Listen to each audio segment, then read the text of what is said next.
So ang napagkasundoan namin ng mga alkalde ng Metro Manila at later on sa buong bansa ay by Tuesday next week, sisimulan na natin yung pagbigay ng tulong pinansyal na naghahalaga sa 5,000 pesos sa mga apektadong sektor na nabanggit ho namin. Makatatanggap ng 5,000 fuel subsidy ang mga tsuper ng pampublikong transportasyon simula sa susunod na linggo. Ito ang inanunsyo kanina ng Malacanang kasunod ng ginawang pulong kanina kasama ang mga alkalde ng Metro Manila. Base sa kautusan ni Pangulong Ferdinand Marcos Jr., dapat agarang maipamahagi ito upang matulungan ang mga driver na makaagapay sa pagtaas ng presyo ng produktong petrolyo, bunsod ng umiiral na tensyon at giyera sa Middle East. Upang mapabilis ang implementasyon, pinulong ni Executive Secretary Ralph Recto ang mga Metro Manila mayors kanina para ayusin ang mabilis at maayos na pamamahagi ng tulong.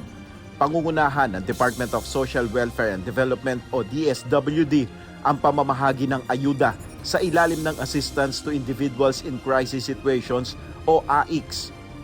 Ayon kay Social Welfare and Development Secretary Rex Gatchalian, aabot sa mahigit 60 billion pesos ang pondo ng AICS at kalahati ng kabuuang pondo ay inaprubahan agad ni Pangulong Marcos na ilabas para sa ayuda sa transport sector. Ibig sabihin, nilinya na namin kaagad yung 30 billion para kung tatagal pa tong krisis sa gitnang silangan, hindi ito magiging isang beses lamang. Kasama sa mga makikinabang sa ayuda ay mga driver ng tricycle, jeepney, taxi at Transportation Network Vehicle Services o TNVS. Uunahing bigyan ang mga tricycle driver. Ang listahan ng benepisyaryo ay manggagaling sa mga local government unit o LGU. Samantalang ang listahan ng TNVS at taxi drivers ay manggagaling naman sa Department of Transportation. Umaabot po kami ng around 360,000. But we're speaking of operators lang po dito, yung iba kasamang drivers.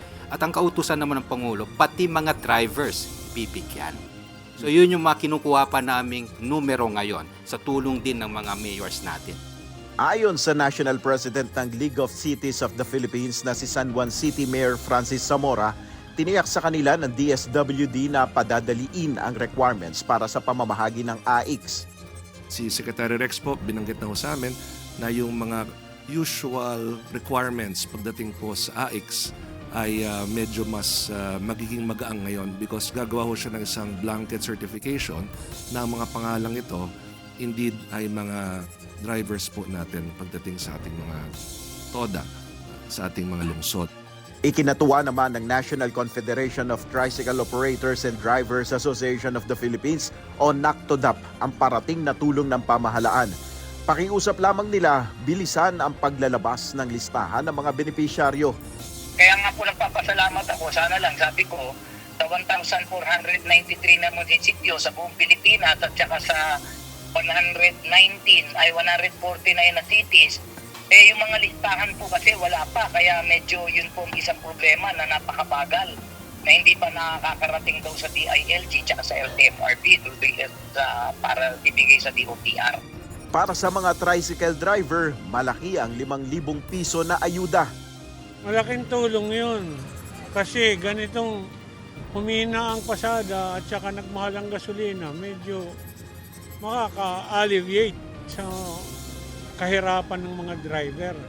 Malaking tulong na rin yung 5,000. Dami na rin makuha sa panggasolina na lang sa araw-araw. Sa amin po, malaking bagay na po sa amin yun. Kasi nadala rin kami ng mga krisis. Dami ng krisis dahil tumataas din ang gasolina. Sabay-sabay na isasagawa ang subsidy rollout sa Metro Manila na susundan ng iba pang rehiyon sa buong bansa.